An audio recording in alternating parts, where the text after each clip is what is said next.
Assalamualaikum warahmatullahi wabarakatuh. Alhamdulillahi rabbil alamin. Wassalatu wassalamu ala asyrafil anbiya'i wal mursalin wa ba'd.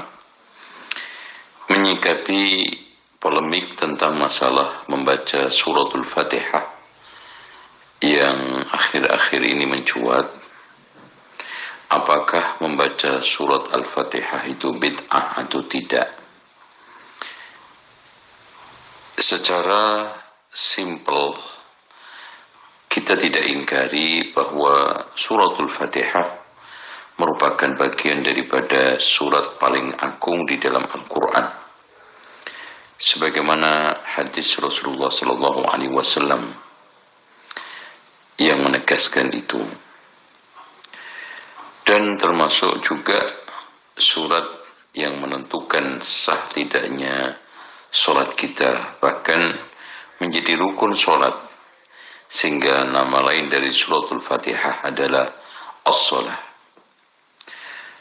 Permasalahannya sekarang membaca suratul Fatihah di luar solat, apakah ada keutamaannya? Ini yang menjadi persoalan. Begitu juga membaca Al-Fatihah yang ditujukan kepada arwah para mayit yang telah meninggal dunia, atau ditujukan untuk mencari keberkahan atau untuk mengabulkan hajat tertentu. Emang benar di sana ada hadis yang dikeluarkan oleh Imam Muslim dengan redaksi di mana Jibril mengatakan kepada Rasulullah SAW, "Abshir binuraini utitahuma lam yu'tahuma nabiyyun qablaka, Fatihatul Kitab wa khawatimi suratul Baqarah. Lan taqra harfan minhunna aw minhuma illa u'titahu." Aku berikan kabar gembira dengan dua cahaya kepadamu yang telah diberikan kepadamu dan tidak pernah diberikan kepada Nabi sebelumnya, yaitu suratul Fatihah dan penutup surat Al-Baqarah. Tidaklah engkau baca dari huruf-huruf kedua surat tersebut atau keduanya, melainkan dikabulkan permintaanmu. Ini merupakan satu nas yang sahih. Permasalahannya, cara membaca Al-Fatihah itu yang harus kita perhatikan. Dengan suara keras, dengan cara tertentu, ila hadratin Nabil Mustafa Muhammadin sallallahu alaihi wasallam Al-Fatihah. Begitu juga ila fulan wa fulan, ila arwahi fulan. Inilah yang kita harus perhatikan.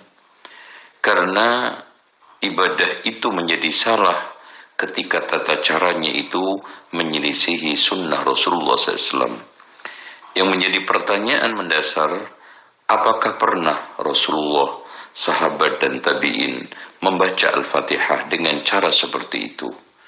Inilah yang akhirnya di antara para ulama seperti Lajnah Daimah memvonisnya merupakan suatu perkara bid'ah yang diada-ada, yaitu membaca Al-Fatihah dengan tata cara tersebut. Demikian, mudah-mudahan manfaat. Wassalamualaikum warahmatullahi wabarakatuh. Assalamualaikum warahmatullahi wabarakatuh. Alhamdulillah, salatu wassalamu ala rasulillah, maba'ad. Kaum muslimin yang dirahmati Allah subhanahu wa ta'ala, itu tadi komentar Ustadz Zainal Abidin, yang beliau juga turun untuk mengomentari, menjelaskan permasalahan yang memang sedang populer saat ini, yaitu bid'ahnya membaca Al-Fatihah yang dipakai untuk ritual-ritual tertentu tanpa adanya contoh dari Nabi Muhammad SAW dan para sahabat radhiyallahu anhum ajma'in. Padahal Nabi SAW dan juga para sahabat radhiyallahu anhum ajma'in sangat mampu untuk melakukan perkara-perkara tersebut. Dan tidak ada sesuatu pun yang menjadi penghalang bagi mereka untuk melakukan seperti itu. Kalau memang mereka menganggap itu adalah bentuk amalan soleh. Karena kita tahu, mereka para sahabat itu adalah manusia-manusia pilihan. Manusia-manusia yang paling serakah dengan amalan soleh. Kalau kita membaca kisah-kisah para sahabat, maka amalan apa yang mereka tidak kerjakan? Semuanya mereka kerjakan. Dari mau tidur, sampai bangun tidur, sampai berjihad, mati sebagai syuhada, berkorban harta, jiwa, keluarga. Sudah mereka lakukan semua. Amalan-amalan yang ringan, sampai dengan amalan-amalan yang paling berat, mereka sudah kerjakan semuanya. Mereka itu manusia-manusia yang paling memahami apa-apa yang datang dari Nabi Muhammad SAW. Kita itu tinggal banyak-banyak belajar lah. Banyak-banyak membaca. Banyak-banyak menambah wawasan keilmuan kita. Bagaimana kisah-kisah para sahabat di dalam menjalankan syariat Islam. Setelah itu, kita tinggal ikuti bagaimana para sahabat mengamalkan agama Islam ini. Karena mereka itu contoh terbaik di dalam melaksanakan ajaran agama Islam ini. Cukup mencontoh mereka saja selesai. Tidak perlu repot-repot merubah-rubah, apalagi mengganti. Dan para sahabat itu adalah orang-orang yang sudah diberikan oleh Rasulullah SAW legalitas di dalam mengajarkan agama Islam ini. Di dalam sebuah hadis Rasulullah SAW mengatakan, "Man ya'ish minkum yara ba'di ikhtilafan katsira fa 'alaikum bisunnati wa sunnatil khulafa'ir rasyidin al-mahdiyyin wa 'addu 'alaiha bin nawajidh wa iyyakum wa muhdatsatil umur fa inna kulla muhdatsatin bid'ah wa inna kulla bid'atin dhalalah." Akhrajahu Tirmizi wa Abu Daud. Rasulullah SAW mengatakan, sesungguhnya barang siapa di antara kalian yang hidup sepeninggalanku, yang hidup sesudahku, maka dia akan menjumpai perselisihan yang sangat banyak. Maka itu wajib atas kalian berpegang teguh dengan sunnahku dan sunnah para khulafa'ur rasyidin yang mendapatkan petunjuk. Berpegang teguhlah dengannya, gigitlah dengan gigi geraham, dan hati-hatilah kalian dari perkara baru di dalam agama. Sesungguhnya setiap perkara baru di dalam agama itu adalah bid'ah, dan setiap bid'ah adalah sesat. Hadis riwayat At-Tirmizi dan Abu Daud. Jadi para sahabat itu sudah diberikan stempel oleh Nabi Muhammad SAW supaya kita mengikuti mereka. Apa yang mereka sepakati, kita ikuti. Karena itu pasti benar. Jadi sangat aneh kalau ada yang membawakan dalil perbuatan sahabat sebagai bahan untuk membenarkan perbuatan bid'ah. Apalagi perbuatan sahabat itu dilakukan ketika Nabi masih hidup. Kalau Nabi masih hidup artinya syariat itu sedang turun. Apakah turun untuk menghapus syariat Nabi yang terdahulu? Apakah meneruskan syariat Nabi terdahulu? Atau mengganti? Atau menambah? Jadi yang terjadi di zaman Nabi Muhammad SAW, apakah itu perintah Nabi? Ataukah Nabi membiarkan sahabat yang melakukan sesuatu tanpa yang diajarkan oleh Nabi? Atau Nabi membenarkan apa yang dilakukan oleh sahabat yang tidak diajarkan Nabi? Itu semuanya bagian dari wahyu. Sebagai contoh, kisah sahabat Bilal bin Rabah yang sholat 2 rakaat setelah wudhu. Rasulullah SAW mengatakan kepada Bilal, "Wahai Bilal, ceritakanlah kepadaku tentang suatu amalan yang engkau lakukan di dalam agama Islam ini yang paling engkau harapkan pahalanya. Karena aku mendengar suara kedua terompahmu itu di surga." Maka sahabat Bilal radhiyallahu an menjawab, "Tidak ada amalan yang aku lakukan yang paling aku harapkan pahalanya di hari nanti, kecuali aku bersuci pada waktu malam atau siang hari, kemudian aku melakukan sholat dengan wudhu tersebut." Dan hadis ini riwayat Bukhari dan Muslim, muttafaqun alaih.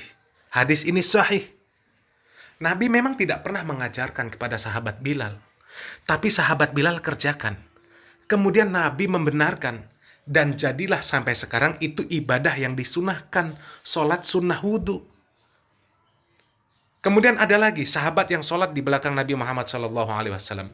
Kemudian ketika Nabi bangkit dari ruku, sahabat tersebut membaca bacaan i'tidal yang tidak pernah diajarkan oleh Nabi.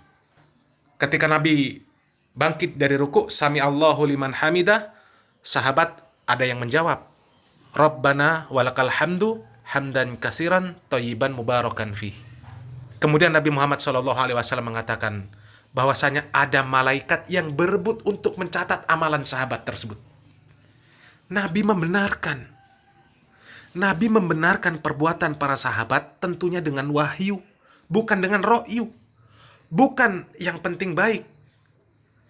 Kalau sekarang Anda berbuat amalan yang baru, yang tidak pernah dicontohkan oleh Nabi dan para sahabat, siapa yang diberikan wahyu untuk bisa membenarkan amalan tersebut?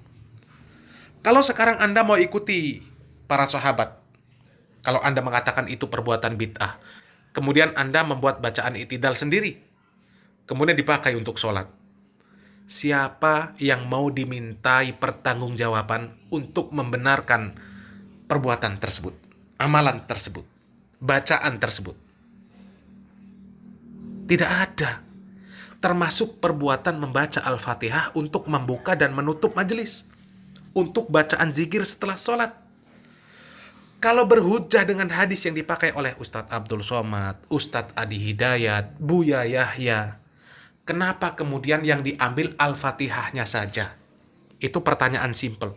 Kan hadisnya itu jelas, malaikat menurunkan surat Al-Fatihah dan akhir dari surat Al-Baqarah. Kenapa kemudian dikhususkan Al-Fatihah saja? Misal, ketika membuka majelis, ada yang membaca ila hadratin Nabiyil Mustafa Muhammadin sallallahu alaihi wasallam wa alihi wa sahbihi syai'ul lillahi lahumul Fatihah. Kenapa tidak Al-Baqarah yang dipakai? Sekali-kali pakai Al-Baqarah. Kan sama itu, hadisnya satu.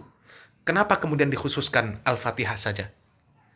Sudah perbuatan seperti itu tidak pernah dilakukan oleh Nabi Muhammad SAW, tidak pernah dilakukan oleh para sahabat radhiyallahu anhum ajma'in, tidak pernah dilakukan oleh para imam mazhab, yang artinya itu adalah murni hal baru yang disebut bid'ah.